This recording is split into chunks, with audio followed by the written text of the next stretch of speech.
Welcome back to the Battery Podcast. I'm Aiden, I'm Jack. And I'm Casey. and we're excited to bring to you an interview with Kansas defenseman Jack Kielty. You might not have seen him on the field last year, but he's still such a huge part of the team. Cannot wait to see him captaining the defense on the field this summer, and really grateful for his time to talk with us. Um, but before that, we had some quarterfinal games to talk about. So, Jack, Casey, where do you guys want to begin? I mean, on the in on theme with the episode, Kielty, Notre Dame guy.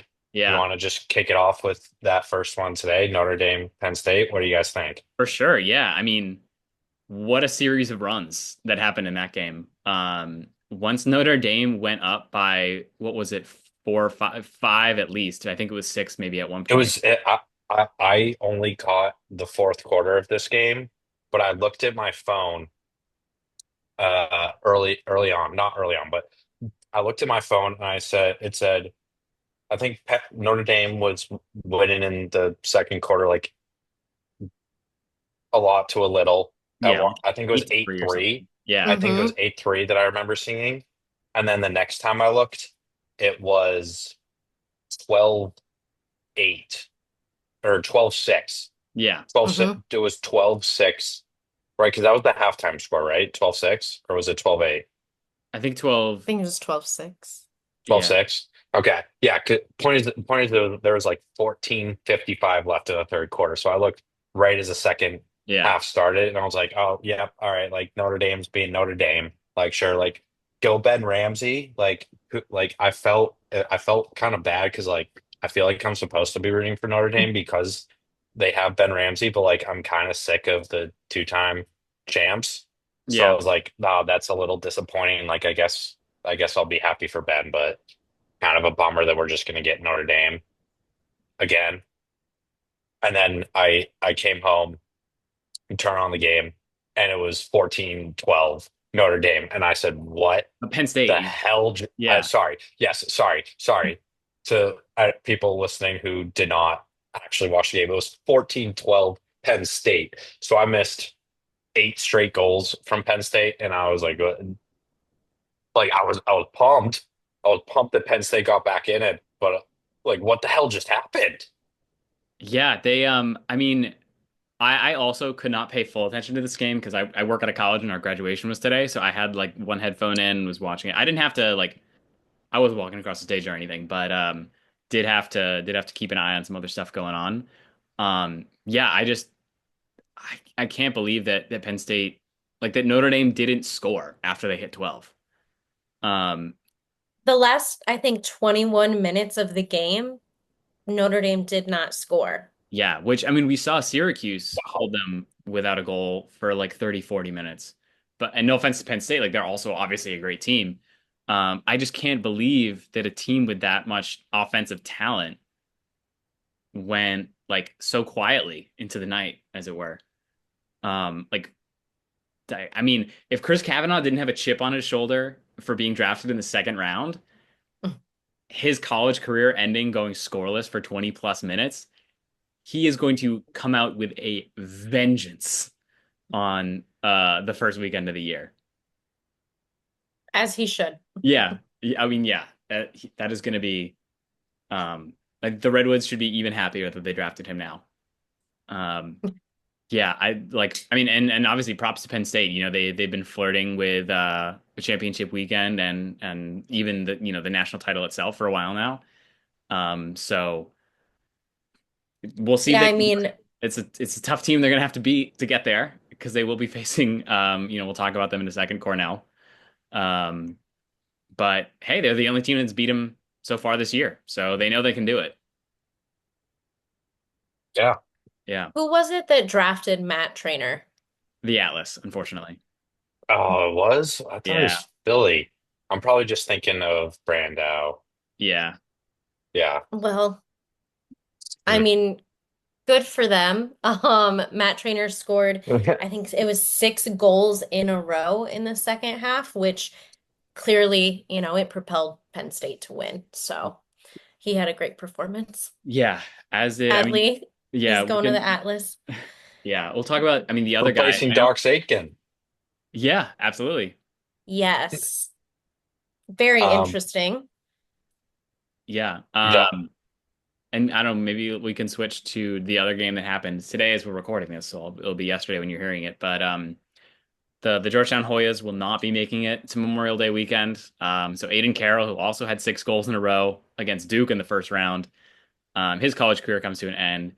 This is like to compare the pace of some of these games where even like, 12 to 14 versus the final score of this game was Maryland 9, Georgetown 6. Like just so, there's a shot clock. It can't really be that slow. grinding. Yeah, grinding, patient, deliberate. Yeah, that score feels pre-shot clock, like stall warning era. Yeah. Yeah, these two teams were not. It got to a point because again, I was working this graduation and then congratulating the students I work with, and so I was like scrambling to finish the game so that we could talk about this for our recording time, and so I'm like skipping all the like after the goal celebration, whatever, obviously any commercial break, so I missed out on a lot. And it got to a point where I was like, I can probably skip like the first 30 seconds of the shot clock because I know Maryland, especially when they have the lead, is not going to be pushing at all in the second half. And I can't imagine if this was a pre-shot clock game, I probably would be able to like the actual minutes of action that would have happened in the second half out of 30 minutes would be what, like 10 at most? If that. Yeah. So yeah, I mean, tough way for Georgetown. I think we were talking before we started that Maryland is not probably a popular team outside of their home state and even within their home state, right? Because there's Hopkins, Loyola, Towson, et cetera, and Georgetown in DC. So I think we were the three of us at least were certainly all pushing for Georgetown to get the upset. And after beating Duke, I really felt they could. But Tillman he just finds a way. Friggin' Maryland and John Tillman and his iPad. Yeah. He's an iPad kid. Grinds my gears. I'm sorry, Snake Pit, but ugh, Yeah. I'm not a John Tillman fan.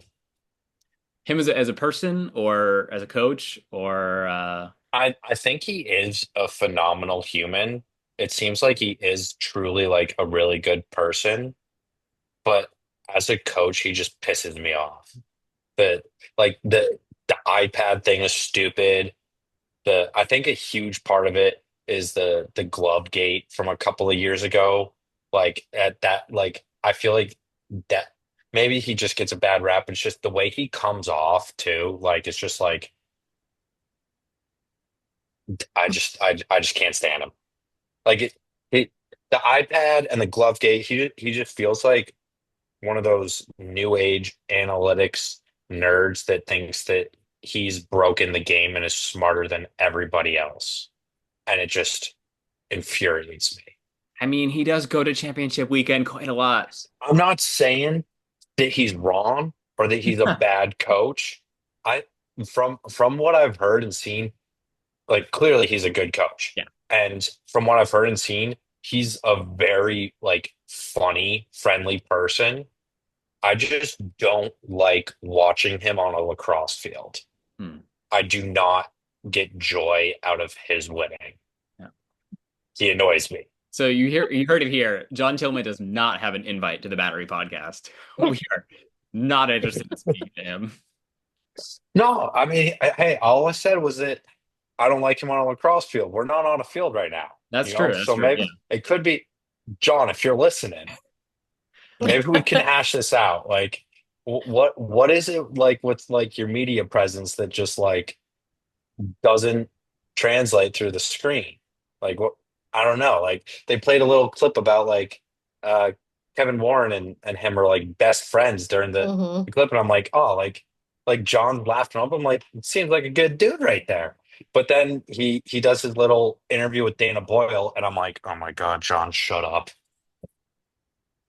I can't stand it.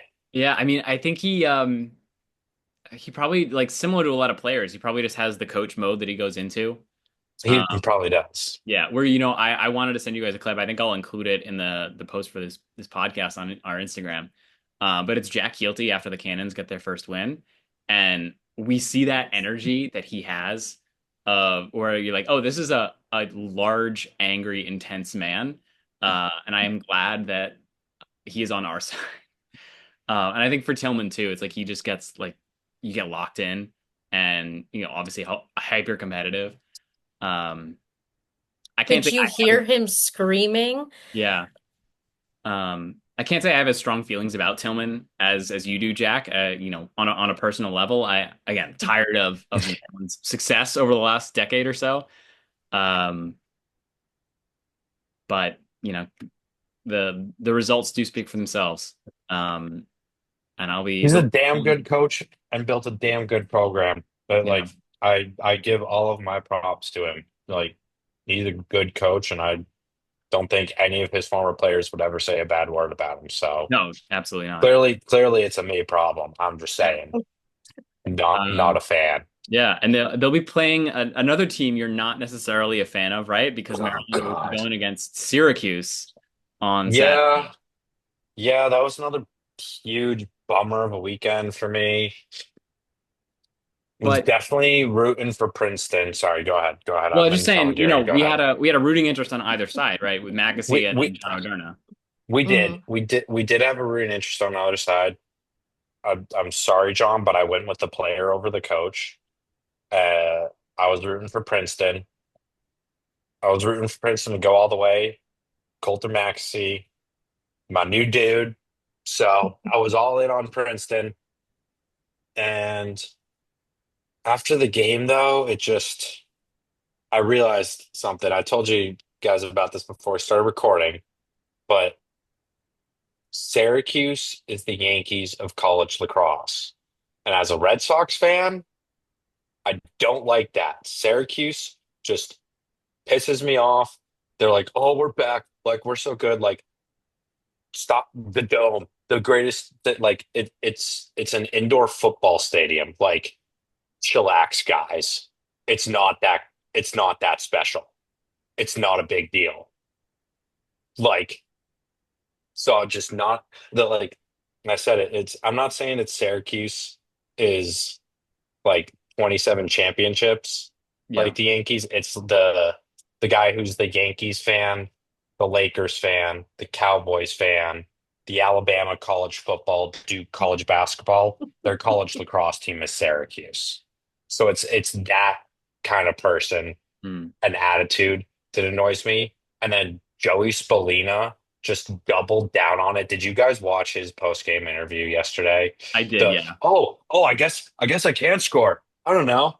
Oh, I guess we can win big games. I don't know. I'm like, oh my God, you jerkwad, dude. Like, chillax. You haven't won anything. I mean, so Like, it's the quarterfinals. to be Go win a fair to national him, championship.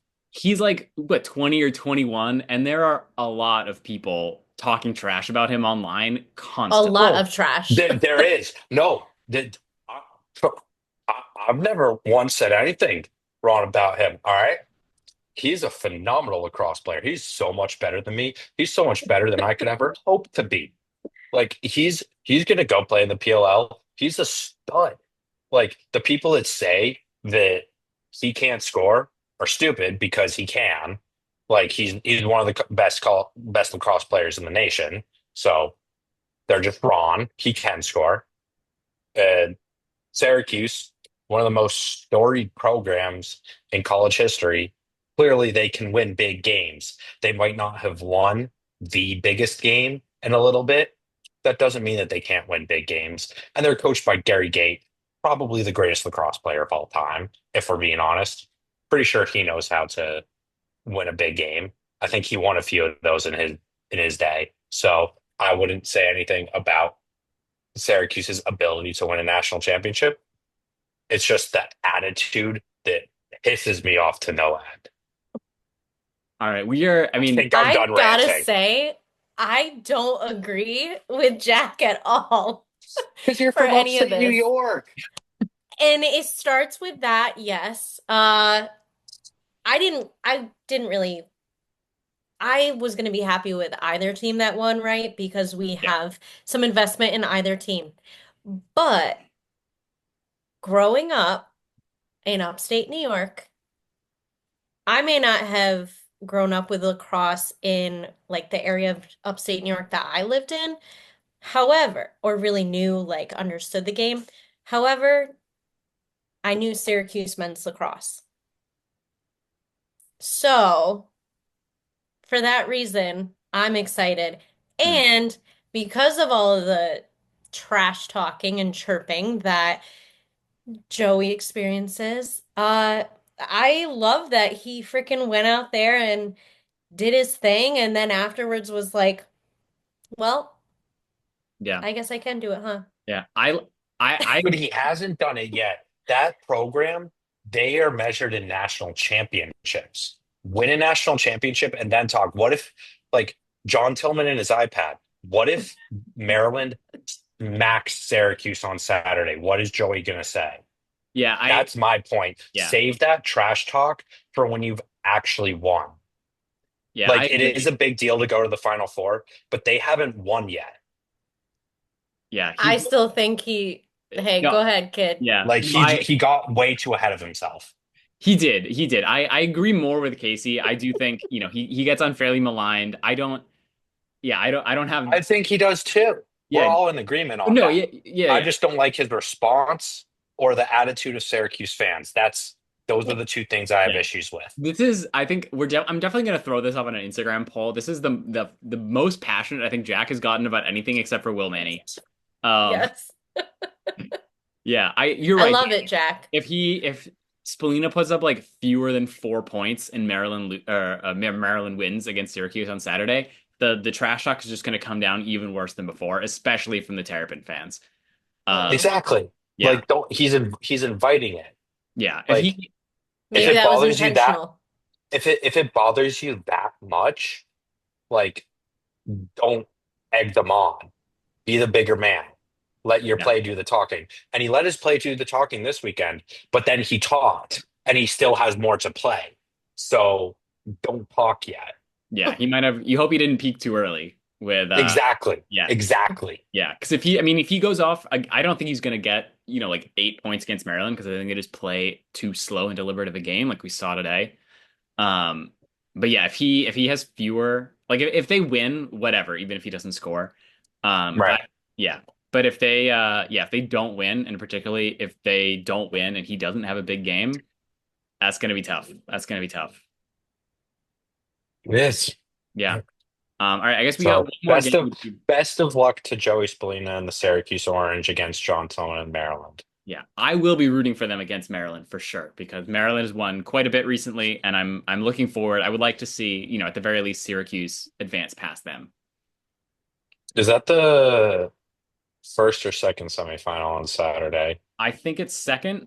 Let It's me. second. Good. So hopefully like they can like something happens and like Gillette Stadium closes for the weekend after the first game and they just declare the winner of Cornell Penn State the national champion. Because like I don't want to see Syracuse or Maryland win that game.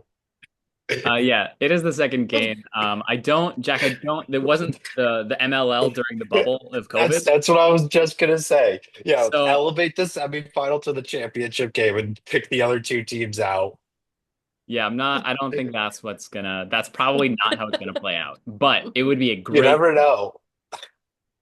given that it's It's happened before. Gillette Right. Stadium would have to, I think, get swallowed up by a sinkhole, in which case we're probably also not doing great. So I'm gonna root for both Yeah, games please. to happen as scheduled.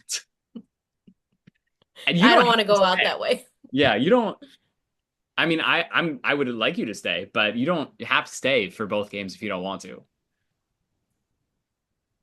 That's Uh, true. yeah, yeah. All right, we do have one Jack, more game you to talk. gotta stay. Yeah. So Cornell I'll ekes hate out. watch it. Yeah, Cornell ekes out a win against Richmond. And man, Oh, I really thought they were going to do it. I really like. We all love an underdog story. I think we all are kind of rooting for the CJ Stroud to some spiders. degree.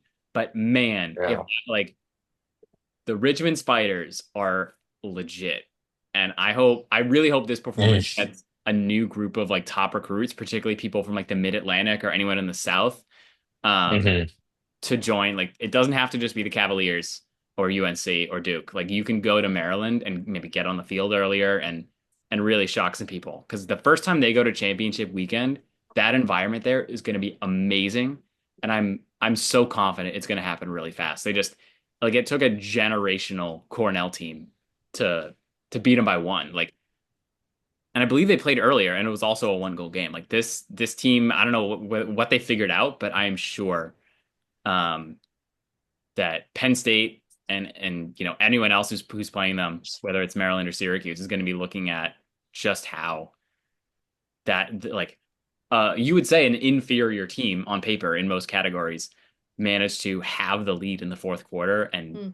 very nearly pull off maybe the biggest upset of college lacrosse ever. Like certainly from this year, that would have been that would have been shocking. Um, so that's your field. The CJ Kirst miracle story continues if he's going to set every record there is to set. Like he'll probably wind up setting some baseball records by accident. Like that's how good of a year. It, yeah, he's just going off. He's a stud. Cornell. I do want to look up and see how many points he had in that game. I mean, they only scored 13, so I don't think he had like 12 points or whatever. Um, No, yeah, that's another thing. I totally derailed it, but feelings aside, that Syracuse Princeton game was incredible. oh yeah, we didn't mention the score. 19-18 versus Unplug oops. and unlock. That's a nice ad that was going on there. All Uh, right. we'll see how that bleeds into the audio. Anyway, anything can happen. CJ Kirst, there he is. Oh, 2-2, 2 goals, 2 assists. So not like obviously a good night, but pretty low performance by his standards. So I don't know how many that is for him in his career. And college lacrosse stats are really tough to look up on the fly. Yes, they are. Yeah. But so just Cornell talk. website. Are we talking about the Cornell game or are we going back to Oh, Syracuse Princeton we'll game? talk about it all. Yeah, I just want to see how many total goals he has. 'Cause I think what 84 is the record or 82. I don't remember, Yeah, but Syracuse and Princeton scored a lot of them yeah, yesterday. they sure did. That you talk about the difference between that game and the Maryland Georgetown game today. The two second end of the double headers on each day couldn't be more drastically different Yeah, lacrosse games. Like it, they're hardly even the same sport. Like it just they played by the same rules. That's why it's the same sport, but it's like two quite literally completely different ball games. yeah, very different strategies. And it's fascinating to see them match up against each other. Match. Like, who's going to come out on top? I was just gonna And say. I'm pretty sure it's going to be Maryland because I do think Tillman is the better coach. Um, but like, yeah, we know if Better than Oderna, though? I My mean, guy. yeah, they can clearly shut down an offense as we've seen with Notre Dame going scoreless for a long time. Although maybe that's a Notre Dame issue because we saw that again today. Right. But then we Um, also saw Princeton put up 18 yesterday. So yeah, it I think was not the best day for Oderna, no, unfortunately. no. Um, but I do think the Maryland or not the Maryland the Princeton offense has more explosive type of players like obviously Mackesy and Nate Kabiri and Massachusetts native Chad Palumbo. Hell He yeah. had an amazing second half. I don't He remember. played well in the first half, too. Yeah. He, Oh, he just had a good game, period. yeah. But wasn't it Princeton down by like 4? And I think he got all or most of them to tie it back up. Like I believe it was Yeah. 16-11 Syracuse, and he like willed them to come back. So I think that Princeton team has some more like individual problematic matchups. It's just Maryland, they just don't make a mistake. It's similar to like the Patriots of the with Brady and Belichick. It's like they're gonna do everything right, and you need to be at your absolute best to beat them. And some teams have, right? Like they lost to freaking Rutgers, so it's not like there's not a way they can lose. Um, but we'll see if Syracuse can do that. All right, we've talked about these for quite a while now. Probably it's always more than we intended to. Um, Oh, that was the long intro. yeah, the very long intro to our interview with Jack Kielty. Um, so I guess if nothing else, we'll throw it over to Jack now. Thank you to one of the Cannons' captains, leader of the defense, and guy with a great name, Jack Kielty, for joining us here today. Jack, how you doing? I'm good, guys. How are you all? Oh, we're great. Yeah, stoked to have you on this beautiful summer day.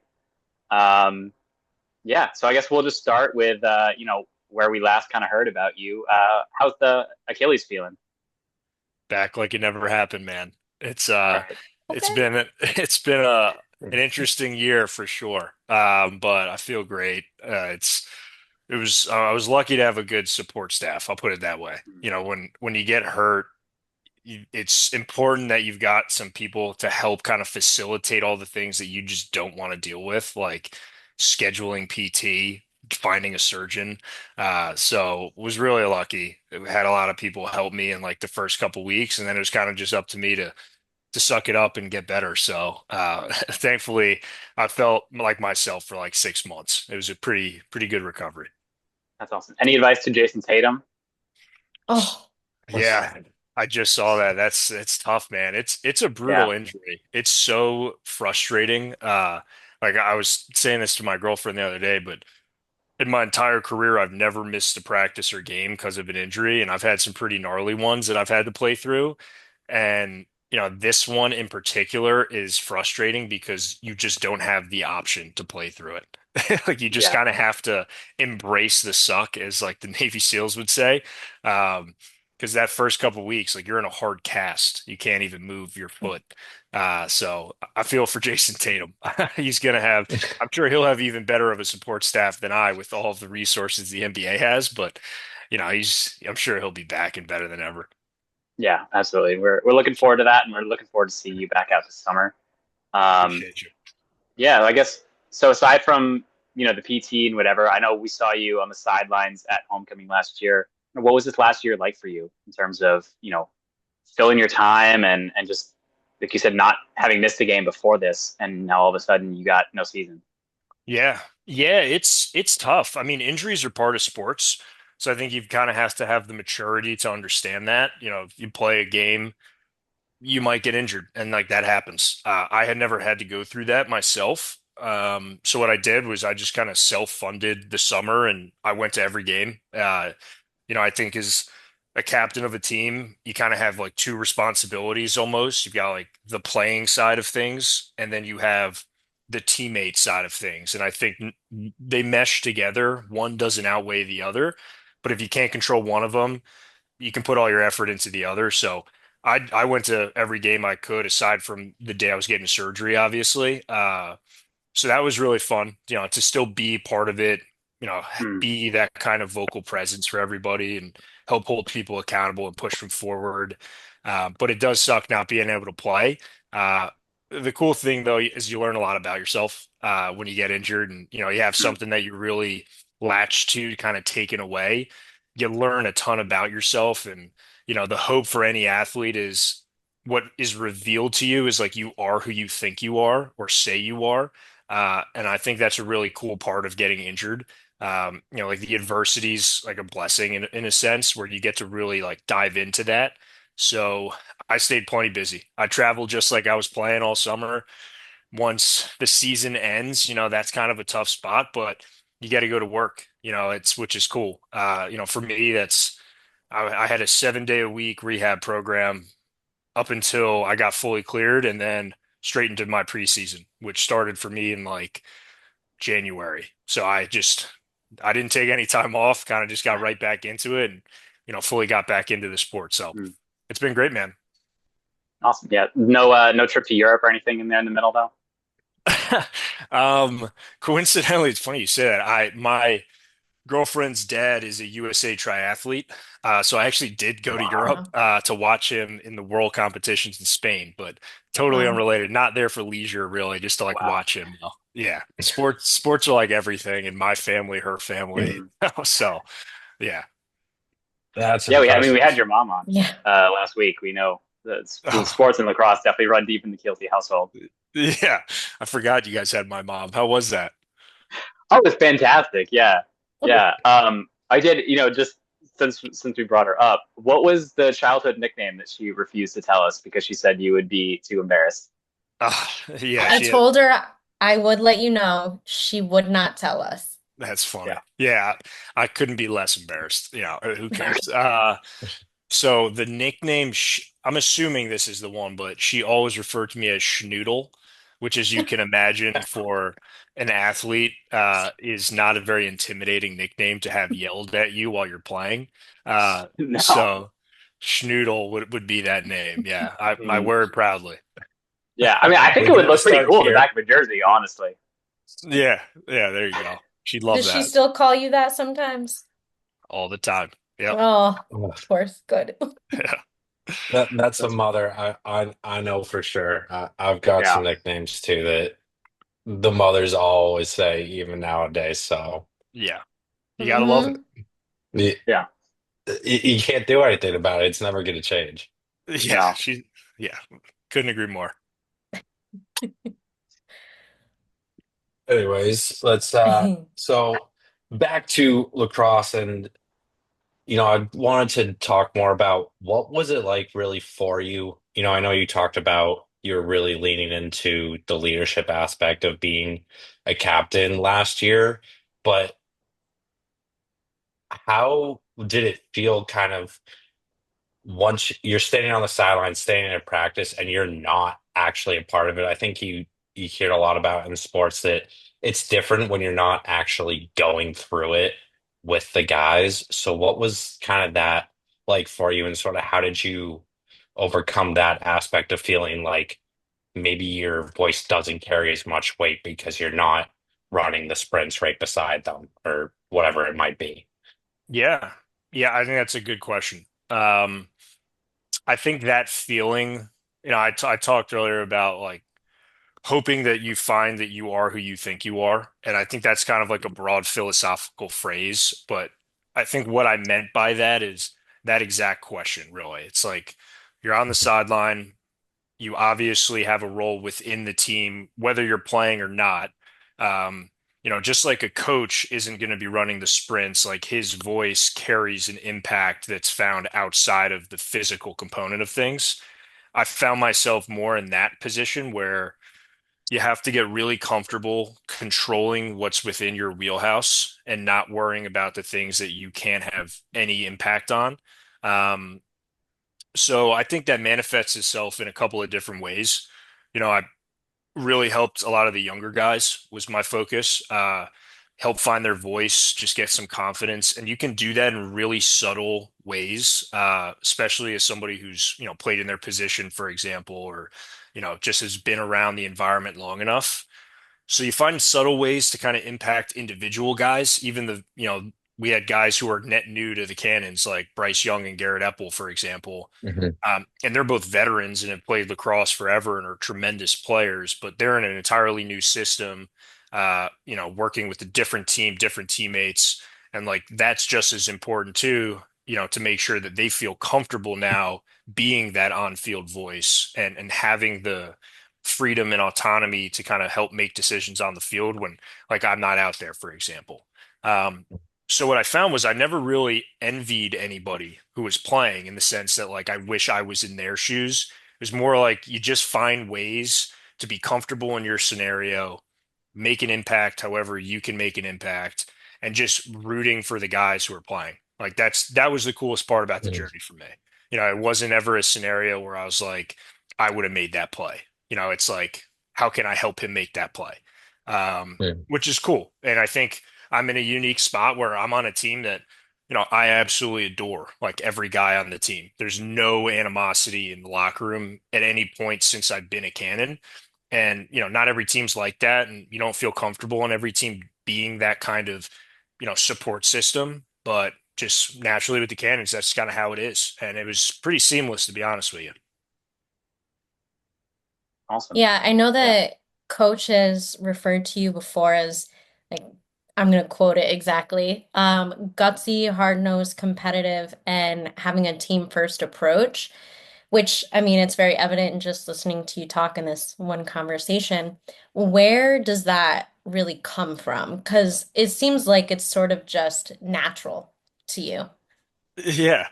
Yeah, fair question. Well, I think it starts with my parents. You guys met my mom. You haven't met my dad, but my dad is, in a lot of ways, the way I am kind of resembles how he is, which, he's obviously my role model in many ways. And I think one thing he always instilled, early on was one, being competitive has its benefits in so many different ways, not just for yourself, but for the people around you as long as you're competitive in the right ways. Within a team, it's the goal is never like to beat the person next to me. It's to bring the person next to me to the level that I know they can be at. Um, so that's always felt really natural and total, props to my dad for kind of showing me the ways to do that. Um, and I think, you always want to root for the underdog too. And I think that's transparent in a locker room where you've got a depth chart. Like you've got guys who are five-time All-Stars, and then you got guys who have never played in the league, and understanding that the value of that guy versus this guy is exactly the same in terms of the impact in a locker room. Um, so I think I've just answered your question, Casey. I've just been really fortunate, I think, to be around the right type of people my whole life, be in really competitive environments, um, and just benefited from having just those good people around me, kind of showing me the ways. Is honestly the answer there. In a similar vein, I remember reading an article the PLO put out about you from a couple of years ago, about the tattoo that you have, which I believe says the words violence and grace. Could you talk about like where that comes from and just kind of what that means in a lacrosse sense, or in the sense of Yeah, your life in general? yeah, sure. So you're right. I have it's actually right here on my arm. So there's three symbols on it. It's V, the Celtic symbol for inner strength, which is kind of looks like an ampersand. So and then G for grace. Um, Coincidentally, on the topic of my dad, he actually hand drew this for me. Uh, Oh, no stencil. He's a talented dude. Wow. Because I asked him to. He's not a fan of tattoos, but it holds a special place with me, that term. I have two older brothers, and they both played lacrosse, very good athletes. My dad was like an NFL caliber football player, really competitive family. And from a young age, he was always trying to teach my brothers and I kind of the right way to do things from our perspective. So the violence component, that word I think is misleading. It's not violence against another is not the way I interpret it. It's violence Mm. in your approach to things. So you have to have like a violent urgency to be the best version of yourself. And I think that translates to bringing those around you better in an urgent way. Um, and just, being all in, having that like 100% go get that attitude. And then, the grace component of things is really just, I would say, a symbol for respect. I think in sports, unfortunately, like that can be something that's present or not present. It's not always there. Um, and you have to be able to respect the people around you, and you have to respect yourself.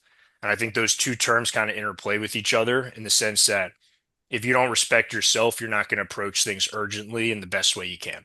Um, so that was kind of something my dad always instilled in me and my brothers. I have voicemails from when I was 14 years old before every game, and this is true. Before every athletic event I've ever had in my life, he has said that to me. And I played thousands of athletic Yeah. events. So when I say it was drilled home big time. Um, so it means a lot, from him. And my brothers were, they're both older than me. They heard it from the day they could play sports. I heard it. So yeah, I think there's a lot of meaning behind it. And also, having your role model hand draw you something that he's been saying to you since you were a baby, and having it engraved on you is something I get a lot of pride from. So it's kind of an homage, I guess is the word, to my dad, have him out on the field with me. Yeah, Yeah. that's fantastic. And I mean, no wonder you're so tough. Two older brothers who all play the Yeah. same sport, you know? I Yeah, feel like it's the same like with the curse. You could probably drop CJ Curse off the side of a mountain, and get up and there you go. smile. Yep, it's good to have older brothers. They humble you Yeah. quick. So it has nothing to do with, double teaming a certain player and causing them to go parallel to the ground. That's not the violence you're referring to. I think it does translate to my sport. Yeah. Uh, I think you got to be violent at the point of attack. I think any good defenseman will tell you like you want to be the one to initiate the contact. So I know Mhm. the play you're referring to, and yeah, that's a good example. If you want people to think twice about dodging you or trying to score on your defense, you got to be a little violent too. But you also Yeah. got to respect them, right? Great players make Yeah. great plays. Part of the game. Yeah. I mean, thank you for that. Like that image, it's in and of itself is just like one of the like the best clips and highlights that I think feel like the PLL has had about the physicality. And also, I've gotten so much life out of that as a meme between my friends. Have you? That's awesome. Yeah, yeah. I What's think. the Well, convers oh, go ahead, Jack. Sorry. No. What's the conversation like on the field after a play like that? Whether, with your teammates, maybe going back to the bench, but also talking to the opposition after a play like that. Are you like talking to each other about what just happened? That's a funny question. So my teammates could probably attest to this, but I am as quiet as it gets when it comes to talking trash. I've always found that that's a better approach is to be dead silent, Hmm. lots of eye contact, and I'll let what I do kind of do the talking. And I would say that approach actually creates a lot of like counter talking to me. So I get yelled at quite a bit by the opposing team. Um, internally with the guys, I think there was plenty of joking around after that, but I'm a very intense guy when I'm playing, so it's kind of like just eyes open, not blinking from my end, and whatever's going on around me is going on. Yeah, So I don't yeah. even know the answer to that, Jack. I'm not sure. No. And Teat seems like such a quiet guy too. Where I've joked that I think he'd rather the stands be empty and he just plays and Yeah. not like he just definitely does not want to be the center of attention. I can't imagine him as a big trash talker either. No, I don't. I don't even remember, to be honest with you. I don't think he's a very Hmm. big trash talker. Most of the guys, honestly, if there is any of that, it's all in good fun, usually. Yeah, Yeah. Uh, I think a lot of these guys, yeah, of course, there's going to be some words said, but usually it's all in good fun, and it's never really like at you or attacking you. That's not how most of these guys operate.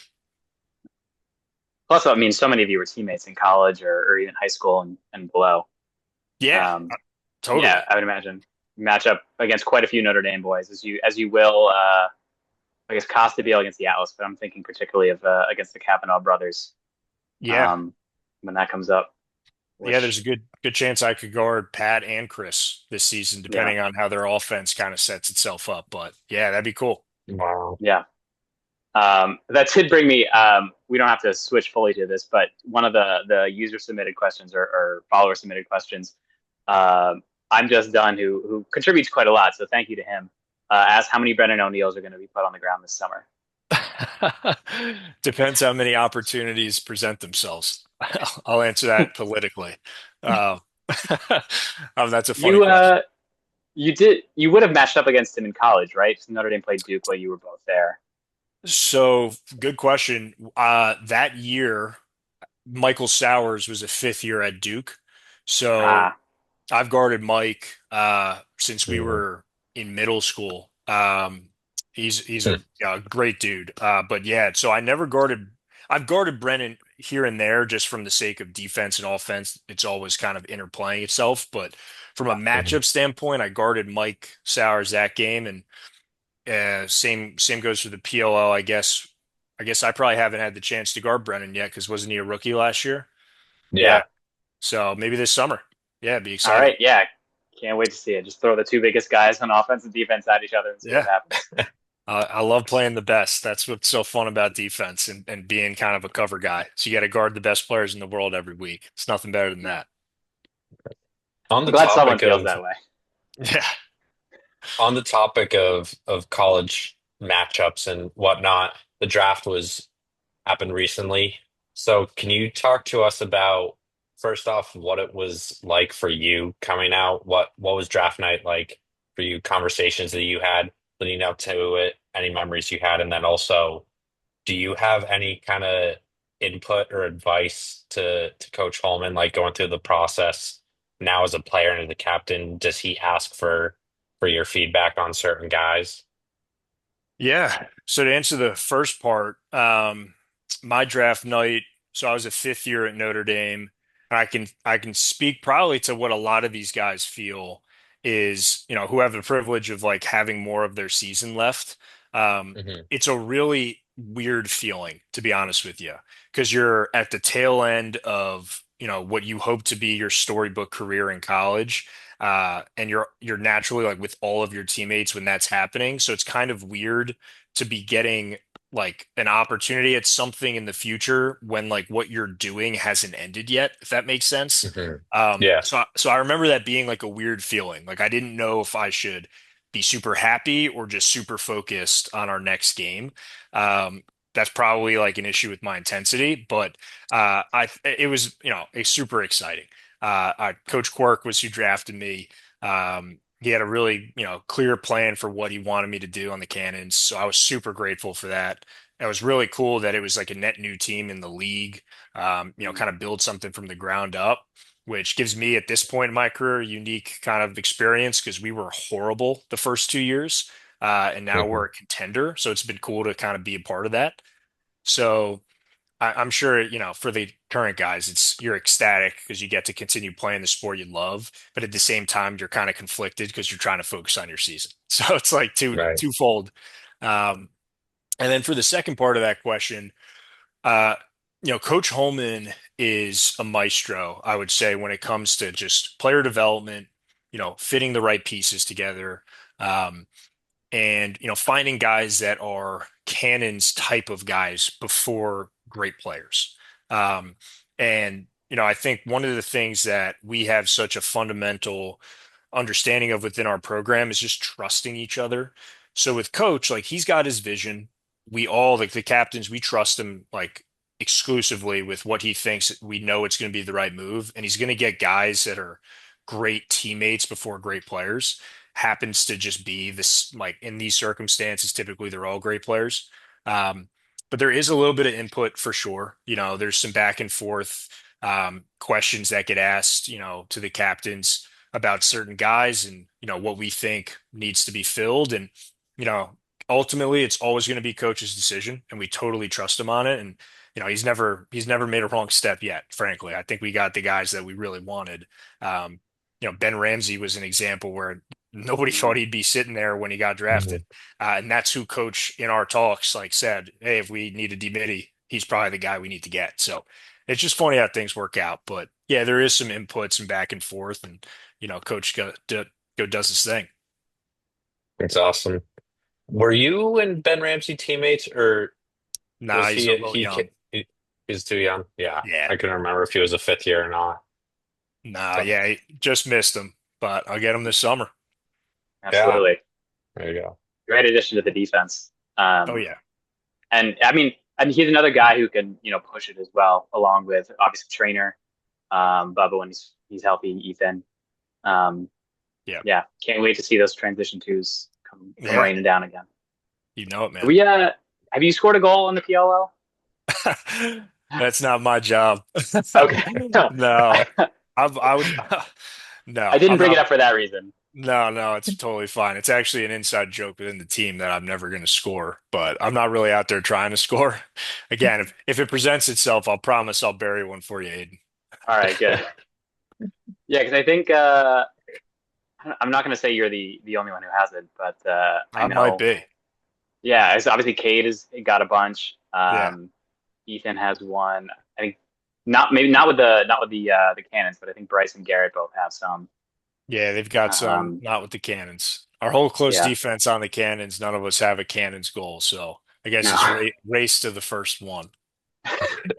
absolutely. Yeah, we talked about we had Goodrich on. He said he would outscore Bubba if he played in Champ Series. So we're gonna keep track of that. But I guess with him being on IR, it's not much of Yeah, a contest anymore.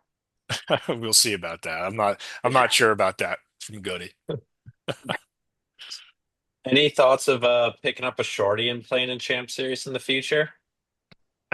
Um, Probably not. I think I certainly know my role within the team, and there's a lot of guys who are much better with the shorty in their hand than me.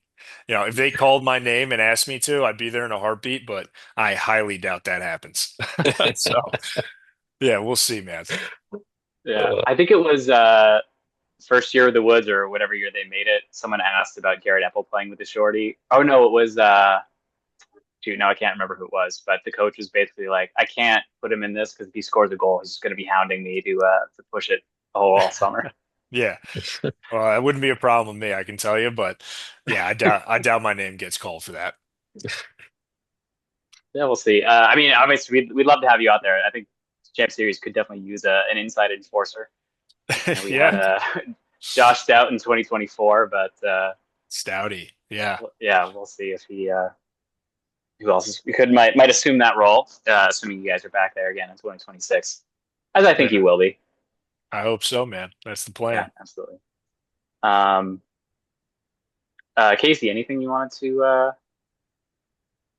ask about? Yeah. Or yeah. Talking about goals, what kind of goals do you have set? I assume you've set some for yourself already for the upcoming season.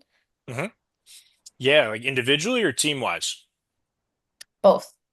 Both. Yeah. So, my first and always the same goal I have, it personally, is to just have a great first practice. It seems silly.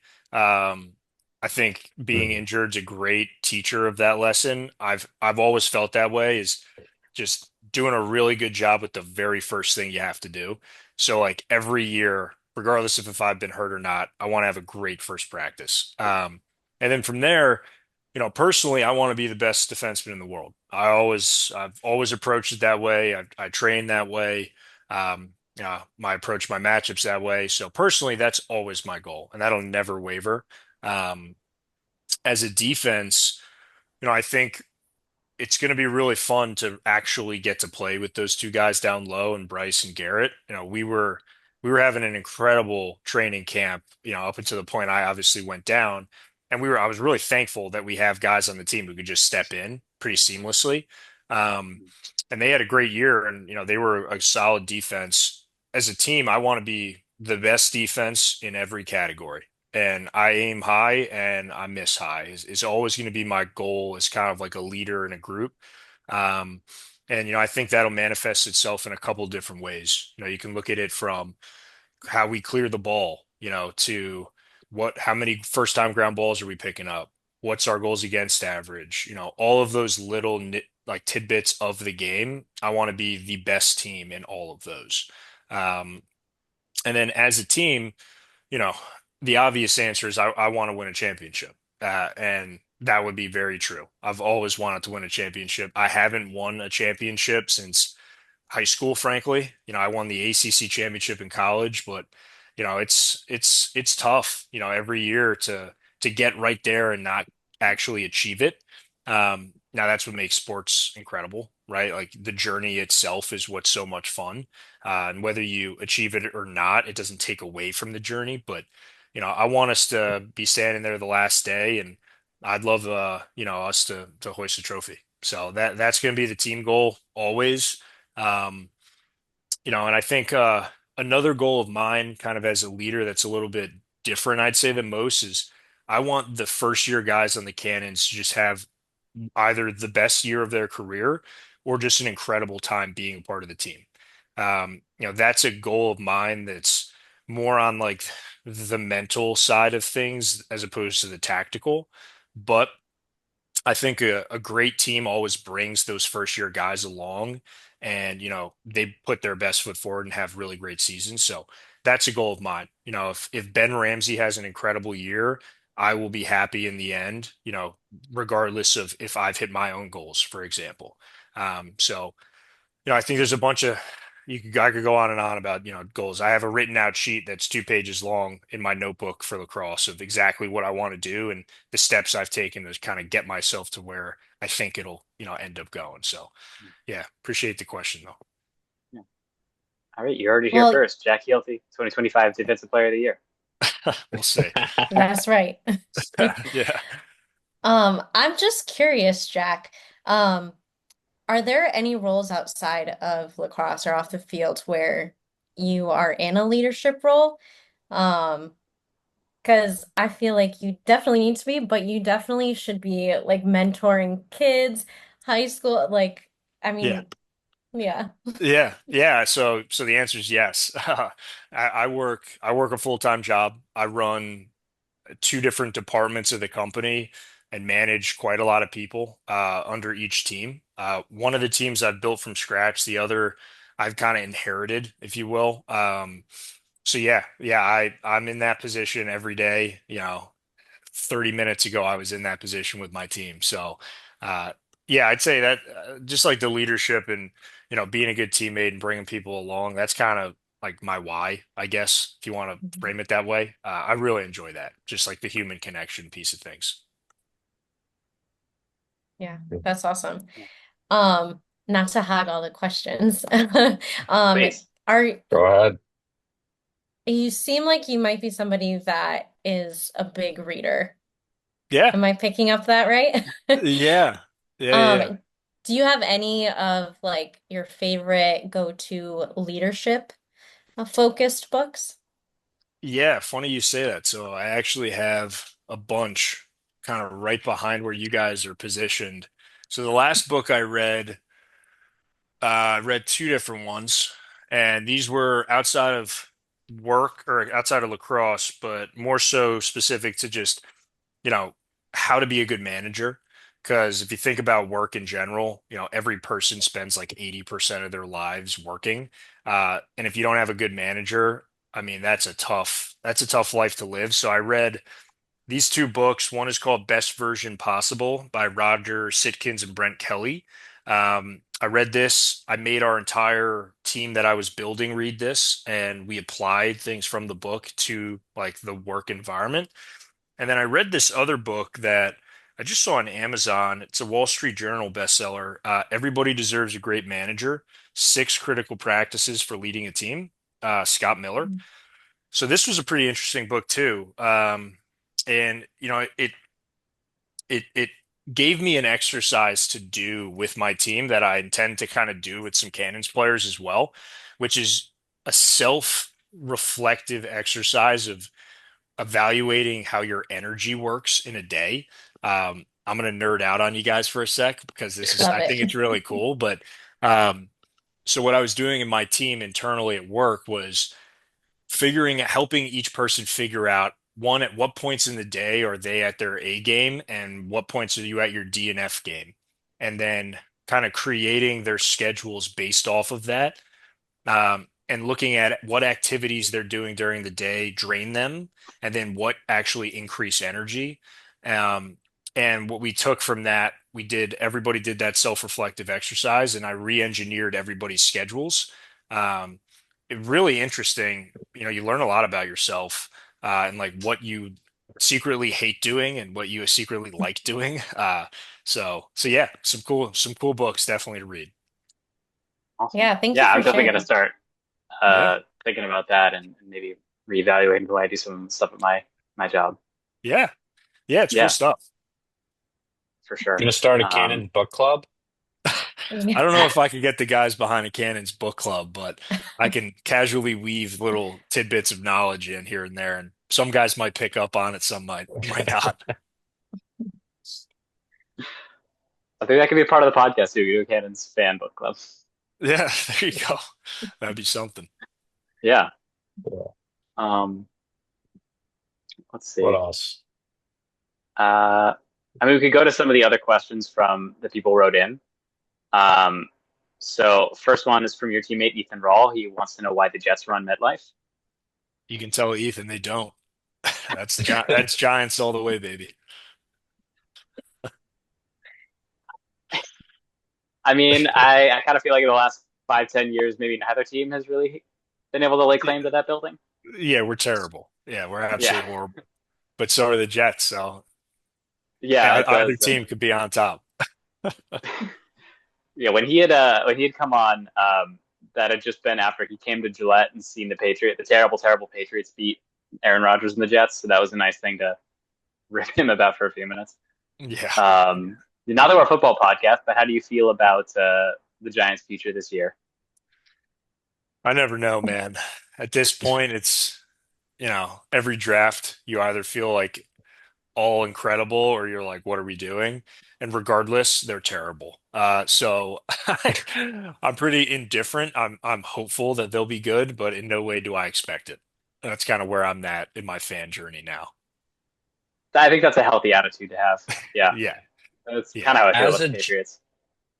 as a Giants fan, were you happy to see Saquon win last year, or was that extremely, extremely painful?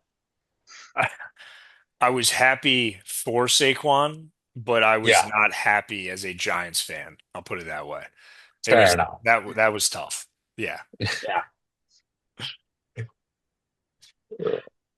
Football's the one sport that I don't watch, so It's all good. I don't Trust us, blame you. they're really bad.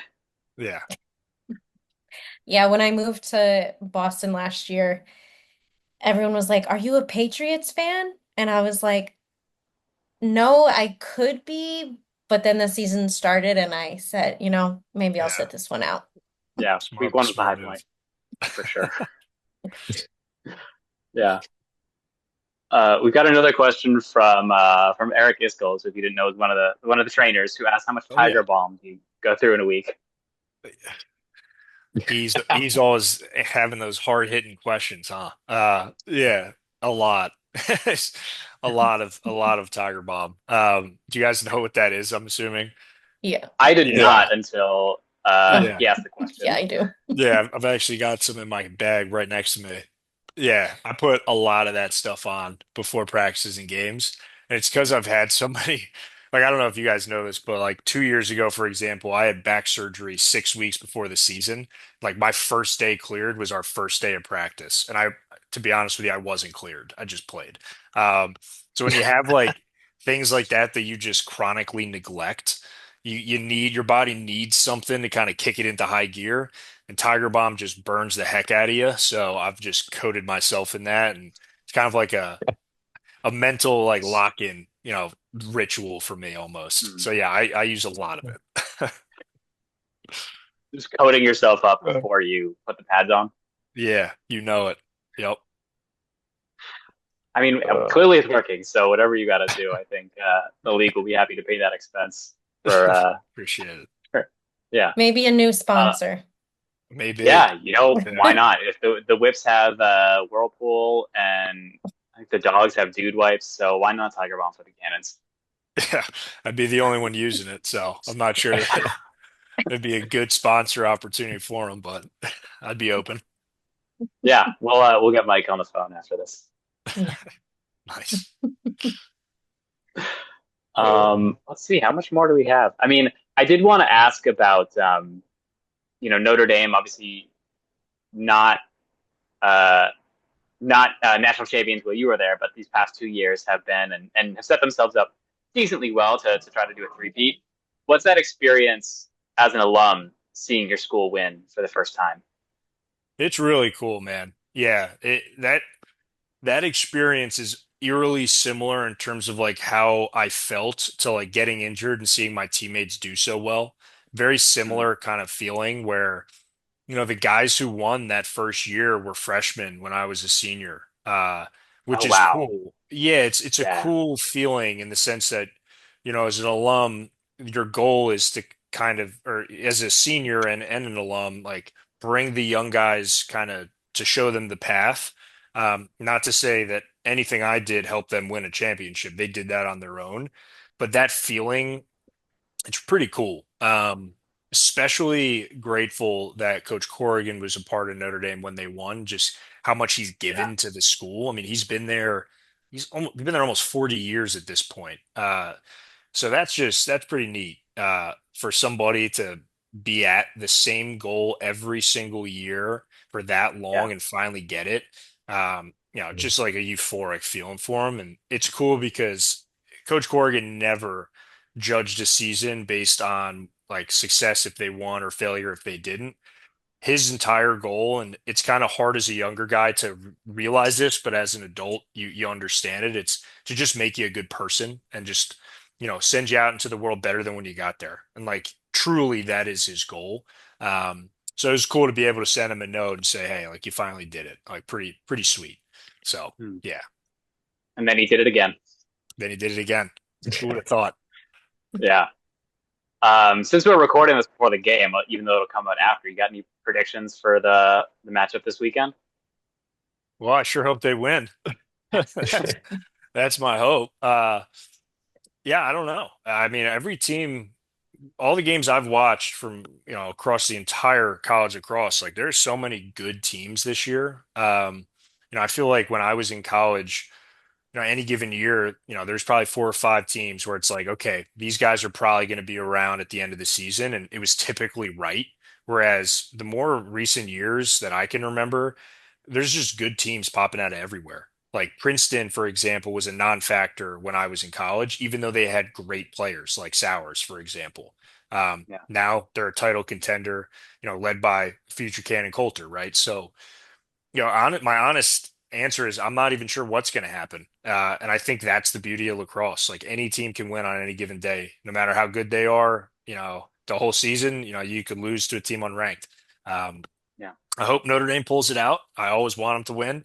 But man, there's some good competition out there. I'll tell you. Yeah. They are playing Georgetown, right? I got that. Remember that correctly?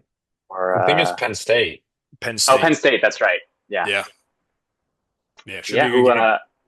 Oh, for sure. Yeah. They pulled up. I mean, that Penn State, Colgate, and then Harvard, Syracuse. I think we're far and away the best games of the first round.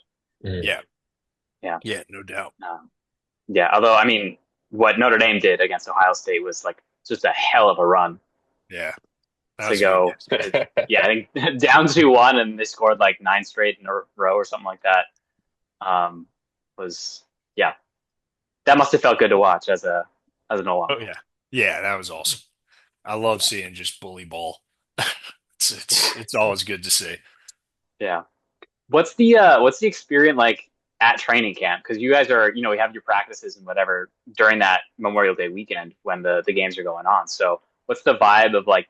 I think there's always alums of those programs who are Mhm. playing for that national championship. So guys would like checking their phones every water break or set some watch party time aside Yeah. during practice or No, so what typically the league itself is pretty good about that. And just the way the schedule works out, we always kind of make it work. So like the Cannons, for example, I guess championship game's Monday, right? So yeah. Mhm. we've got slated, I believe, that Monday for a scrimmage and a practice. And in between that is when the game will take place. So we'll have like dedicated time to watch it. I remember the first year the Notre Dame won, we had film scheduled during the second half of that game, but it was so tight that coach actually pushed film back so we could finish watching it. So like Nice. I'm not exaggerating when the moment they won, I stood up and we had to walk into film. Uh talk about like adrenaline shifts, pretty Yeah.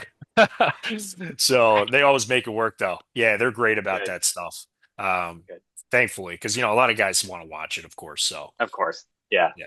Man, yeah, I can't imagine seeing like fingers crossed this is happening this year, but like seeing the Cannons win, not for the first time, the first time in the PLL, and then if I had to immediately go like send work emails, like that would just Yeah, it's work not gonna emails work. be No. all caps. Yeah, you Yeah.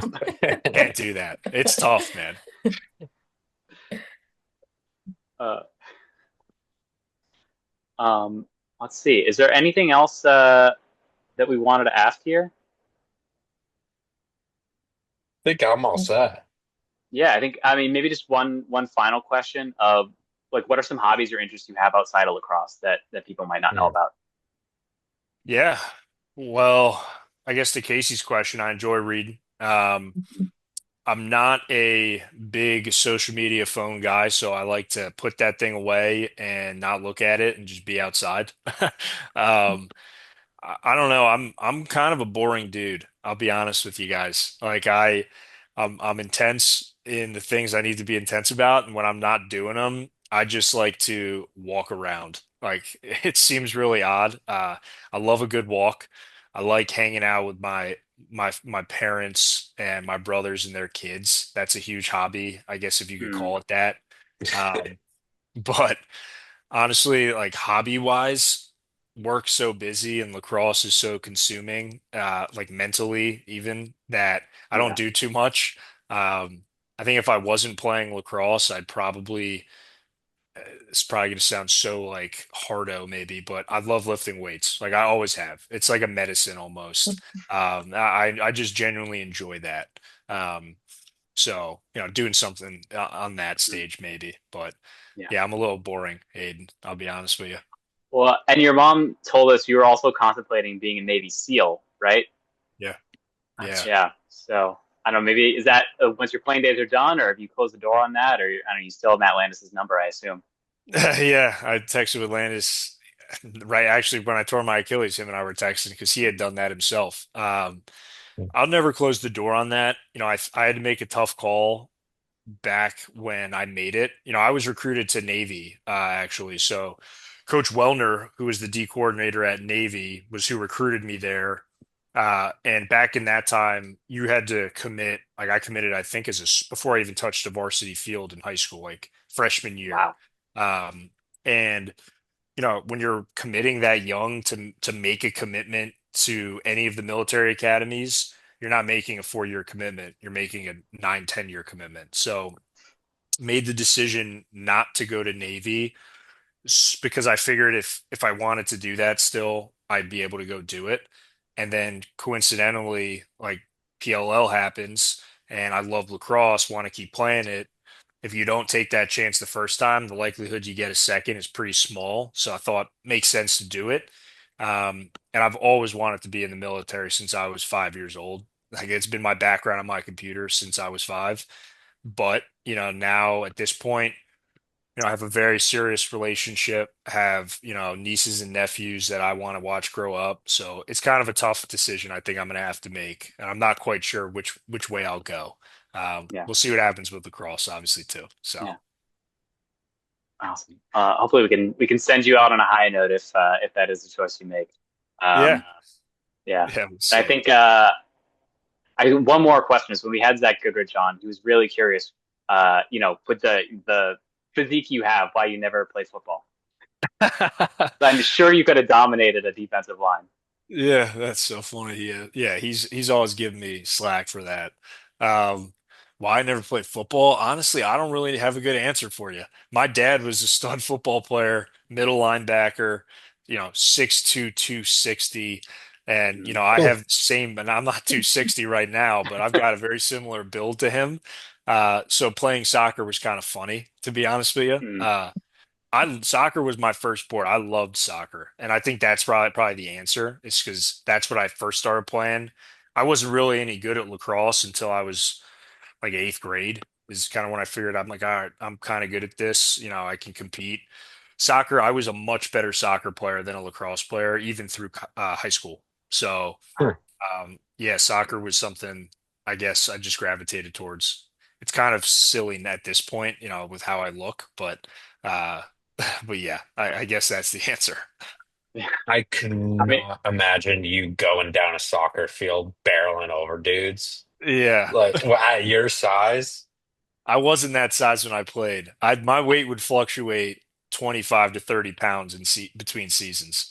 So Wow. wow. yeah, I couldn't do that at this weight. I'm 230 pounds almost. But yeah, no soccer for me anymore, dude. Not even Ugh. no, I'm sure you're in Chicago, right? I'm sure there's some Yeah. rec leagues you could hit up. Yeah, there's a bunch. I've thought about it, but I just can't get I just, I'm Yeah. too different now. I haven't touched a soccer ball since the state championship my senior year in high school. So I probably would be Wow. terrible now. Um, all right. I guess with that on the no more soccer note, we'll wrap this conversation up. Um, Thank you very much for your time, Jack. It was really great to talk to you. Yeah, and we look forward so much to seeing you back out on the field. And hope we're celebrating come September. You know it, guys. I appreciate all Yeah. three of you. Thanks for All right. seriously, thanks for supporting the Cannons. No, we really appreciate it. So appreciate Yeah. all three of You all make it very easy. you. Good. I'm glad. All right. All Thank you. All right. right, guys. I Yeah. guess I'll talk to you Bye. later.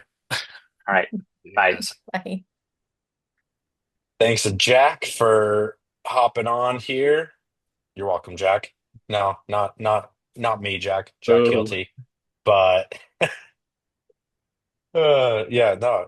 He's he just gives off such a vibe that he truly is a leader of men. Like Yeah, that's what I got from him. Like it's no wonder he is a captain like that. I would go to war just like Brian Holman. Like that is Jack Kielty is a man that I would follow into battle blindly yeah, because I put that much trust in him. for sure. Yeah, I mean, you see why, that military career or something, and you also see, like when Coach Holman, I think the first time we talked to him, um, mentioned like he called some of the leaders, and he's like, if I didn't believe in the group of guys that were in that locker room, I wouldn't have taken this job. And you see why after talking to Jack Kielty, he was like, yes, I want to, coach this group Hmm. and work with these people because they're, yeah, everyone we've spoken to has been just wonderful, and especially him being a leader, despite being a pretty young player. Um, yeah, it just Yeah, incredible. Like he did the fact that he paid for all his own tickets and travel expenses last summer to be with the team all year. Um, hmm just what a great caliber person. Obviously horrendous that he had to miss that year in the prime of his career, but I think like he said, it teaches you about who you are, and you hope you are who you think you are. Um, and I think I feel so much not. I won't say I never felt bad, but I feel so confident, so like just so glad that he's back there playing for our team. 100%. Couldn't agree more. Yeah. Yeah. Yeah, I'm really excited to watch him play. I think the last time I would have seen him, I was still living in New York. So we know where I was at then. Lost So and I'm just confused. I'm really excited to have him on our team, Yeah. of course. And to have gotten to talk to him. He is a very impressive human, I would say. Um, Fighter spirit, he mentioned just for a quick second that he had also had back surgery. So he's had back surgery and like played 6 weeks later. And then And wasn't he, cleared, Yeah. He's like right. was right? Like cleared, he but mentioned that. yeah. No, like, but Yeah, but just a super determined, motivated person. Um, and I think he's like 26 or 27. I want to say Maybe 27. Yeah.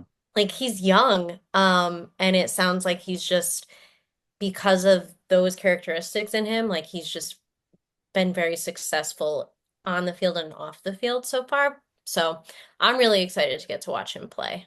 Yeah. I think we saw just how much they were missing him last year, early in the year until they kind of figured out who would take over his role. So it'll be, a slight adjustment too with obviously some rookies coming in as they always do, but it's someone else having to get bumped around. Or I guess no, he's just taking Cave Van Ramphorst's place basically. But you think of Mm. if Jack Kielty, Bryce Young, and Garrett Epple are the starting defense, like three guys who like one of them has won defensive player of the year. I'm pretty sure at least one of the other two has been a finalist. All three of them probably should be or could be finalists. Um, yeah, a lot of other things have to go That's right, but just like that's intimidating. that. Yeah, talk about intimidating when he said that, he doesn't talk, he just stares at Yeah, Oh, people. And when his eyes got that massive, I was yeah, yep, no, okay, like yeah, I would be very intimidated if I saw that staring at me through the through the face guard of a helmet with a 6 foot pole in his hands. yeah. Yeah, I kind of wanted to I'm back it up. going the other terrifying. way. Yeah, No thanks. yeah. No, that yeah. I'll be the off ball cutting guy. I'm not going to be the dodging initiating guy. Although Yeah, even if you're the off ball cutting guy, that means you're like cutting right where he is in the middle of the defense. Yeah, there's no solution. You're going to get hit and you're going to get hit hard. So props to Jeff Teat for being alive. Uh, truly. yeah, I'm surprised he didn't just walk off after that hit. yeah, Say, nope, I don't want to do this anymore. It's not worth it. yeah. Because I would have. Yeah, I am so excited this year. I'm bummed that so I'm going to the Fairfield weekend in person as well. I'm bummed it's not like one of those really like teams that I can really hate. Like last year against the Atlas was so much fun, but this year it's against the Outlaws. And if he gets Oh, matched up on O'Neal again, or not again, if he gets matched up on Ooh, O'Neal, as we talked yeah, about, that's gonna be cinema. just And, or two big bodies. yeah. Like the options are what? He gets mashed onto O'Neal, amazing. He gets mashed onto Pat Kavanaugh, amazing. oh, Or he gets matched up against Eric Law or who else? Wisnauskas, Yeah, Wisnauskas. Um yeah, Bundy. I mean, he's in the yeah. midfield, so probably not, but Yeah, gonna be I'm just gonna quickly look at their attack. But yeah, I think it's gotta be O'Neal. There's no way it's not O'Neal. yeah, because I mean even like Apple's a big man, but Kielty is even bigger. Yeah. The one thing is um maybe they want Kielty to be like the at home, like the first slide option, and O'Neal's going to be the initiator. But anyway, we can talk Yeah, about that more. so but yeah, yeah, it might be Pat Cav then also, because Yeah, if Pat Cav is at X, right. but Yeah, then just watching Keelty slide to yeah. O'Neal. There might be an Woo. earthquake. There, Yeah, if you, yeah. I'll yikes. news just be aware. There could be a small earthquake in Fairfield, Connecticut on July 19th.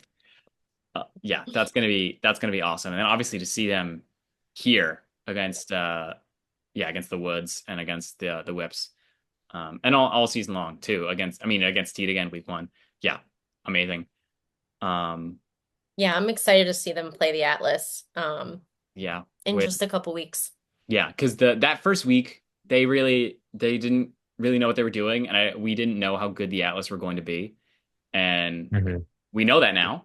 And the facilitator and leader of the whole defense is back, and we saw even before he was back when the Cannons figured out what they were doing, that game went very differently. Was wonderful to see that and say hello to the Stampede afterwards. So I hope this is a week 1 regular. Would love for them to come to, maybe end the season or whenever Massachusetts or Boston is going to be in the schedule in 2026. Like I really hope we get that matchup too.